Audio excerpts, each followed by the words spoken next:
ಬಾಗಲಕೋಟೆ ಜಿಲ್ಲೆಯ ರಬಕವಿ ಬನಹಟ್ಟಿ ತಾಲೂಕಿನ ಮಹಾಲಿಂಗಪುರ ಪಟ್ಟಣದ ವಾರ್ಡ್ ನಂಬರ್ 14ರ ಕೆಂಗೇರಿ ಮಡ್ಡಿಯಲ್ಲಿ ಕೆನಾಲ್ ಸಮಸ್ಯೆ ಮಿತಿಮೀರಿದೆ. ಹಲವು ದಿನಗಳಿಂದ ಕೆಂಗೇರಿ ಮಡ್ಡಿಯ ಈ ಕೆನಾಲ್ನಲ್ಲಿ ಗಬ್ಬೆದ್ದು ನಾಡ್ತಾ ಇದೆ ಕೊಳಚೆ ನೀರು.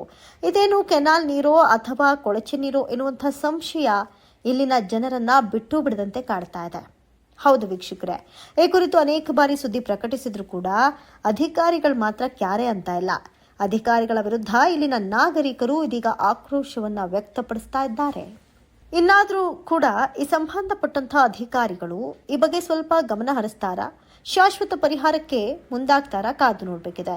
ಶಾಶ್ವತ ಪರಿಹಾರಕ್ಕೆ ಮುಂದಾಗಬೇಕು ಅಂತ ರೈತ ಸಂಘದ ಮುಖಂಡ ಗಂಗಾಧರ್ ಮೇಟಿ ಒತ್ತಾಯಿಸಿದ್ದಾರೆ. ವರದಿ ಯೂನಸ್ ಪಠಾಣ. ಆ ಕೆಂಗೇರಿ ಮಡ್ಡಿಯ ವಾರ್ಡಿನ ಎಲ್ಲಾ ನೀರನ್ನು ಆ ಕೆನಾಲ್ ಒಳಗೆ ಬಿಟ್ಟದ. ಕೆನಾಲ್ ಒಳಗೆ ಬಿಡೋದ್ರಿಂದ ಆ ಕುಡಿ ನೀರಿಗೆ ಸಮಸ್ಯೆ ಆಗೈತಿ ಮತ್ತು ರೋಗಾದಿಗಳು ಬರಾಗತ್ತಾವ. ಜಾನುವಾರುಗಳಿಗೆ ಮತ್ತು ಮನುಷ್ಯರಿಗೆ ಇವತ್ತು ಕೆರೆ ಕಟ್ಟೆಗಳನ್ನ ಅದರ ಮುಖಾಂತರ ತುಂಬಿಸ್ತೀವಿ. ಅನೇಕ ಸಲ ಈ ನಮ್ಮ ಟಿವಿ ಮಾಧ್ಯಮದ ವರದಿಗಾರರು ಅನೇಕ ಸಲ ವರದಿ ಮಾಡಿ ಅದನ್ನ ಸರ್ಕಾರ ಗಮನಕ್ಕಾಗ್ಲಿ, ಮುಖ್ಯಾಧಿಕಾರಿಗಳ ಗಮನಕ್ಕಾಗ್ಲಿ, ತಹಶೀಲ್ದಾರ್ ಗಮನಕ್ಕಾಗ್ಲಿ ತಂದ್ರು ಕೂಡ ಇಲ್ಲಿ ತನ್ನ ಯಾವುದೇ ಕ್ರಮಗಳನ್ನ ಕೈಗೊಂಡಿಲ್ಲ. ಇನ್ನು ಈಗ ಅದನ್ನು ತಾವು ಎಚ್ಚೆತ್ತುಕೊಂಡು ಅದನ್ನ ಸೂಕ್ತ ಕ್ರಮ ಕೈಗೊಳ್ಳಬೇಕು.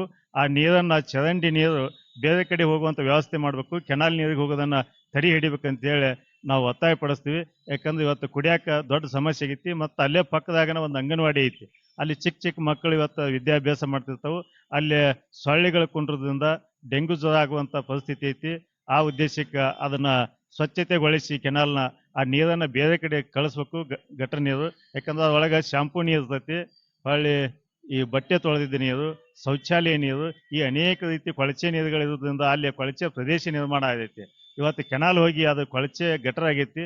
ಅದಕ್ಕೆ ಅದನ್ನ ಸ್ವಚ್ಛಗೊಳಿಸಿ ಅದನ್ನ ನೀರು ಬೇರೆ ಕಡೆ ಕಳಿಸ್ಬೇಕಂತ ಹೇಳಿ ಇವತ್ತು ನಾವು ಇಲ್ಲಿ ಮುಖ್ಯಾಧಿಕಾರಿಗಳಿಗೆ ಒತ್ತಾಯ ಪಡಿಸ್ತೀವಿ. ಹಾಗೂ ತಹಶೀಲ್ದಾರ್ಗೆ ಆಯ್ತು ಮತ್ತು ನಮ್ಮ AC ಮೇಡಮ್ ಅವ್ರಿಗೂ ಒತ್ತಾಯ ಪಡಿಸ್ತೀವಿ.